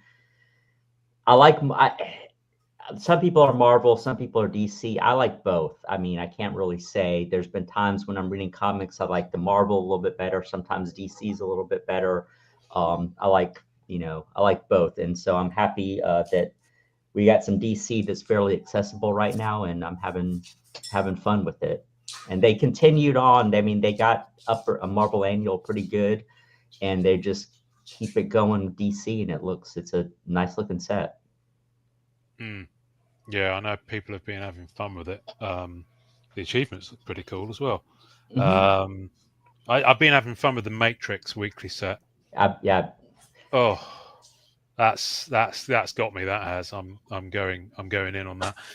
Upper Deck have done this fabulous thing. Finally, they've done some video content showing the actual achievement PMGs. Yeah, I saw that. Which is just it's brilliant. That was the purple, right? Yeah. And I mean, we know what those purple or magenta, I think they've called them as well, PMGs look like, but obviously we've not seen the Matrix ones. So yeah, it's just nice. They've got them all printed, obviously already. So yeah, show some. And they're not just foil. There's like a digital stamp to them, right? Yeah. Tracker, whatever you want to call it. Yeah. So no, I'm really looking forward to it. Matthew, bless you. Yes, I'll probably make good use of those because it's 10 weeks. It's a long 10 weeks for that product, and I'm going to be out of the country for 3 of them. So hopefully I'll be able to keep up with it during those periods. So I'm going hard now. So I've got stuff to trade. Wesley, you've been buying some Topps Chrome blasters, I understand. I stopped by my local card shop last night, and they had some blasters, and I was pretty pretty excited to see the base cards are set up like the 90s set, the Impel set. So yeah, I opened up a little bit of them, and it seems like a cool set so far. It seems like it's a step up from what the European set was, but yeah, I guess we'll see. It's have you guys opened up any of it? No, we've seen a lot of it. It seems to be pretty popular. It's doing fairly well. I opened one box, and then I do have another box here. If you guys want to, I mean, I know. Listen, I'm more than happy. I mean, how long we got? Where are we? Well, we still got just under half an hour left. So yeah, if you want to open the blaster box, I'm sure everyone would love to see it. Let's see if I can get this figured out. So we're on 7,000. Now, don't forget, we are on MentalCon. It's not just a Marvel Card Collectors podcast. So I think it's worth saying that it's all for charity, mate. Jake, you're probably better at reading out all the links and stuff. So while Wesley gets ready, do you want to do some updates? Billy's probably better than me at doing this. I was going to say, Billy was running it yesterday. I just crap every now and again. Billy's all over it. Yeah, guys, we appreciate you being here. You can participate. I mean, you're participating right now just by being here and watching. But so far, you can see the ticker on the bottom of the screen. We've raised over $7,350.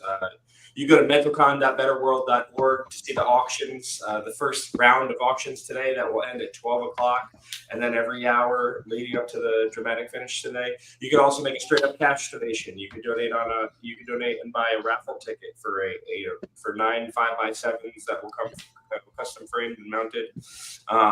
You could share this with your friends. You could follow the artists that have donated their time and their efforts on social media. And you participate in the chat and hang out with us. You know, we're trying to do a good job for you guys, and we're trying to do a good job for Luke's Purpose, which is an amazing charity that helps raise money for families in need after the loss of a child. They do it in a multitude of ways, whether it's with medical bills, funeral arrangements, counseling for the siblings, and many other things. It's a fantastic cause, and I appreciate Jake and Nathan for going out of their way to make sure they found a worthy cause and a worthy organization for all the time and effort that they put in. Billy, the times on the auctions, are they Eastern or are they? They are Eastern Standard Time. Oh, good. So we are 2.5 hours away from the first auctions ending. And yeah, the big one down there, that seems a little low. I expect that to shoot up. Oh wow! Pick a character by Freddie. Wow. Which they never do. Wow. Outstanding. Oh, look at that Patella Spider-Man. That's wonderful. What's this? That's cool. Yeah, so that's the raffle. You'll get all 9 of those 5x7s. Wow. Yeah, they were trying to do all DC, and they didn't realize. Nathan and his infinite wisdom didn't realize that Invincible's not DC. So what's crazy that Invincible's very good. Oh yeah, it's great. JP Reynolds. So you get 8 DC in an image. But that's where you can buy the raffle tickets. And for the bidding on the auctions, you could also you could do an instant bid, or if you scroll down a little bit, chat? It says donation. You can do a max bid. What's a super chat? I don't know. It's where you're paying money through YouTube, isn't it? You're paying. It's a super chat, I think. Mm-hmm. Oh, okay. And then YouTube will highlight your comment. Oh, okay. Yeah, they take like 40 to 50% of it. So. Yeah, YouTube highlights your comment and gives you some money. There's a really random comment. What do you all think of Final Destination? I mean, which one? I haven't seen the new one. I love the originals, though. My Final Destination is the local pub. I quite like it. Yeah. I'll tell you what. Your daily destination, not your final. Mine's going to be a nice cold beer that's in the fridge after this, because I'll tell you what, it's warm in here. Ian, can I give my my favorite underneath moments? my tits is sweaty. What's that? Sorry. Can I give my favorite moments from the last 6 years? Yeah, go for it. And when Wesley's ready, I think Wesley's almost ready, but carry on. Okay. Go for it, Billy. So the first one would have to be Alan, Mr. FUXM. Mr. Fuxum. Yeah. Yeah. Or Mr. FUXM, sure. But But yeah, I think that that you guys gave a master class on how to approach, respect, and exhibit, the more private collectors, like doings. Because we know, and a lot of people don't know, but the OGs, we know that there are some big time heavy hitter collectors that don't want you to have any idea who they are, and it has nothing to do with hoarding or gatekeeping. They love this and they want to do it on their own in their little private space. And I feel like in a lot of ways, Alan was one of those guys. And so the way you guys were able to talk to him and assure him that that it was going to be this, it wasn't going to be that. We think what you're doing is really cool. We just want to celebrate, and kind of help pull him out like that. That was really cool. The Alan Whisperer, like that. Like nobody else could have accomplished that, and you guys did that because of your notoriety.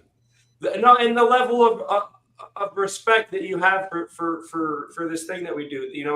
That for some people it's sacred. That they dedicate their lives and their so many of their resources. So it was really cool to see you guys navigate that and get a great interview out of it. So I really appreciate that. And it actually taught me a lot of things about how to approach people outside, in the hobby, how to respect their privacy. And so thank you I think that was we talk about the big ones where it was like, famous person, but I think that, there was a great story and a great example there. And kind of parallel, another moment that I really appreciated, even though I was on it, but I was still kind of, I shoehorned in at the last minute, was the first time that you had Nathan on, Nathan Raven. Nathan was still kind of like, just this guy over here for me. And the way that you're able to talk to people and get them to be themselves and interview people and the way you bring people on, it's like, it's been a vetting process for a lot of us to get to know these people as human beings. Maybe not to find out, that this guy's a piece of garbage and I don't want to deal with him, but that this is a really, really cool guy, and I want in. I want in as much as he's going to let me. I want to be in his life. I want to be friends with him. I want to get to know him better. You did that for a lot of us, and you still do that. And I feel like without that, I wouldn't be as heavily involved in this event as I am. So thank you for that. Thank you for all the people that you brought to my attention, and over the course of 6 years. Very well put. Bless you. Thank you. Ian, you're right over there. Do you need a tissue? It's too late. It's too late. It's a good job I'm not wearing the underwear. You need my pillow. And then while he's cracking it real quick, Billy, I think the parallel to what you said is this show has helped normalize for a lot of us getting in front of the camera. Like how many of us were our first times putting ourselves out there through this show and getting comfortable with doing more than just collecting. And I think that's really helped to push all of these other shows that are out there. Again, not to say that MCCW was the one that did it all, but I think in a huge part it paved the way for so many people to Wesley, you're upside down. Sorry, Matt. "Quote unquote" personality. So okay, let me see if I can get this figured out. I thought I'd just give him a flag, Matt. Sorry to cut. Just mirror, Wesley. You're not upside down. You got to flip it. Right, the mouse location is really throwing me off there. Yeah. Well, yeah, that and your background is. How's everyone gonna look at cards? Yeah. I'm quite happy with that. That's fine. I'm not sure what Wesley's doing with the mouse there. There we go. Oh, there we go. Kids show, Wesley. Kids show. He's not actually. Oh yeah, it is. Sorry, Nath. I could watch this all day. And he's treating it like an ice cube. You're right. Go on, Wesley. Ice cube. Oh boy. I need my pillow, quick. Oh my God. Oh, there we go, folks. There we go, folks. Thank you for this. Flip. Wesley, how far is that button away? You're not even trying, are you, Wesley? I can tell. Oh, hang No, on. now you're upside No, down. Now you are upside down. You need to mirror. You need to not- mirror. Go Yeah. back where you were and hit the mirror. Oh, I don't know. I like that pose. Oh, I'm happy about it either way. It's Wherever it amazing watching this. This is brilliant goes. Look content. at that finger. Yeah, This is way more entertaining than it should be. Yeah. that's exactly what they've always said. That's one of the reviews of the Marvel Card Collectors podcast. Okay, where? I'm not even sure what he's using for streaming this now. Or what is it? I'm on Streamlabs. Oh, you're on StreamYard. Oh, settings. Well, somewhere. Streamlab. Streamlab. Yeah. I think it's your camera Yeah. settings more than Yeah, the stream because settings. you just click on settings in StreamYard, and at the bottom, it's camera's the first thing that comes up, and it's got mirror my camera as a little button. Okay. Let's see. Settings. Oh, that one. Straight away, yeah. I mean, not that we haven't enjoyed your mouse like doing Yeah. this thing. No. It certainly tells. I'm glad I'm not Wesley's wife because I feel a bit battered and boozed by now, I think. That's why she left. Too soon? Oh no! Okay, Oh so no! Yeah. Anyway, while Jake has the ground open up and swallow him, I think we're just going to go ahead, reversed or not. So, all right. So, yeah, first one, these are very Jessica mirrored, aren't they? Jones. Wow. Yeah. Wow. And that's the like the '90s Impel, right? Like the look of the '90s Impel. banner, yeah. It's kind Yeah. of The name, just the name 92? banner. Right. The border, no, but the name No, banner. not 92, 91, looks like. I think. Magneto, Banshee, These do look and nice. then Ooh. yeah, Dazzler. Refractor. Yeah, that one's a. Oh, that is nice. I might So see if I can get a and couple of which blasters of is- these when I'm over. Yeah, they're not bad. The only card I don't like is one of the popular hits is the one with the Wolverine claws going through the image of Yeah. the card. Oh, I think they look awful. I've seen a But few of it them. Yeah. destroys the image. Yeah, Yeah. it's not. I mean, it's a good effect because it actually looks like his claws have done that. But Right.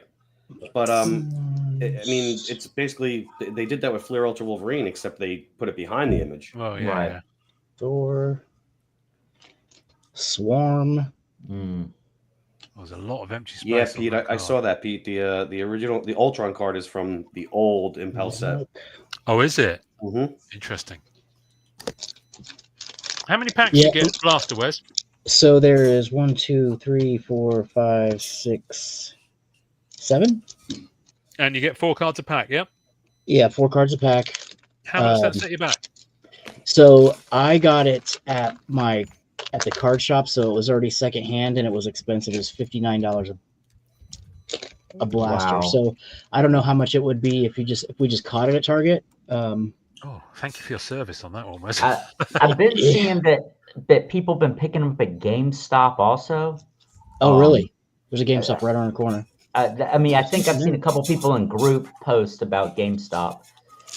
Elena. So Yeah, $40 like upside retail. down. Okay.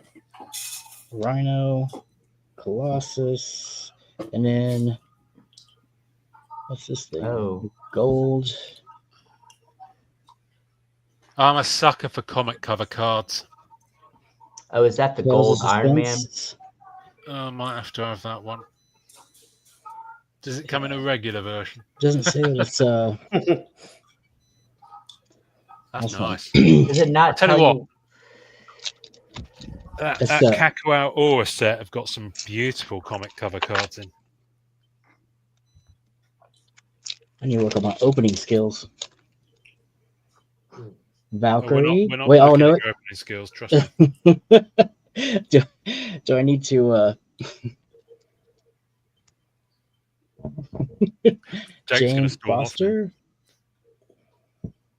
Liberty, and it's got like a little first appearance thing like right there.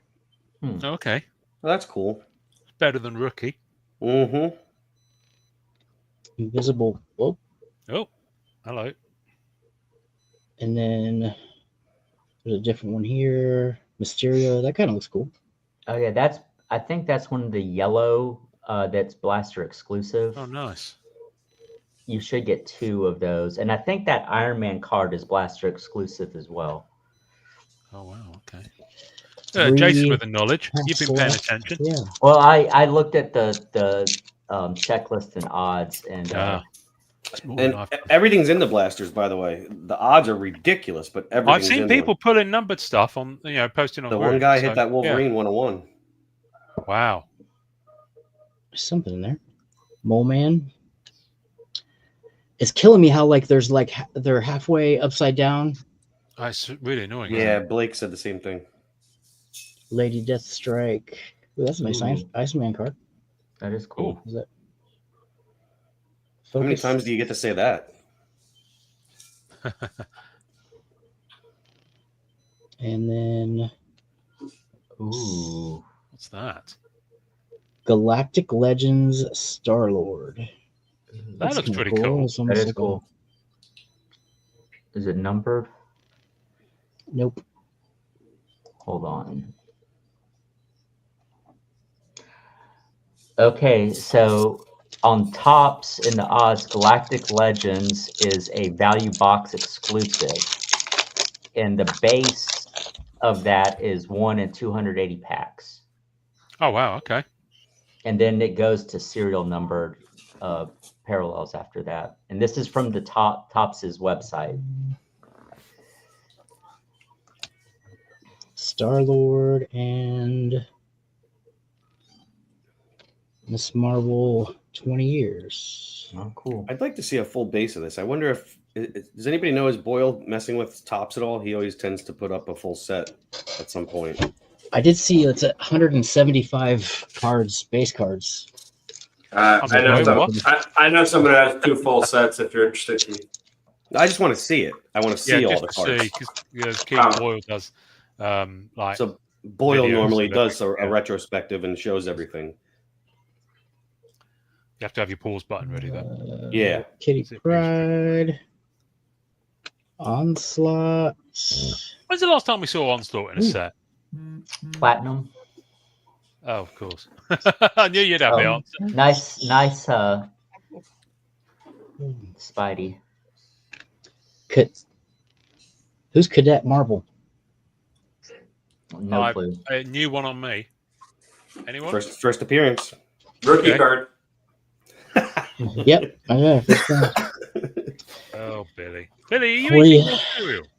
What do you guys think? I'm just eating that's dog food. Freeze-dried marshmallows. Oh, okay. That sounds good for your colon. Uh-huh. Mm-hmm. Well, thank you, Wesley. Yeah. So Wesley, you gonna be getting in for more? I mean, if I can find them cheaper than $59, I'll probably grab. Yeah, I was going to say. It looks to me like you paid double. Thank you for your sacrifice. No problem. I'm not afraid to do it once in a while if we need it. But the guy that I bought the blasters from at the card shop, he told me that the guy before me opened up a box and pulled a Scarlet Witch out of 10, a black out of 10 out of a blaster. Wow. So, yeah, he must have got the good ones. J. Peter Annette in the house. Oh, there's a sturdy young man I haven't seen in a while.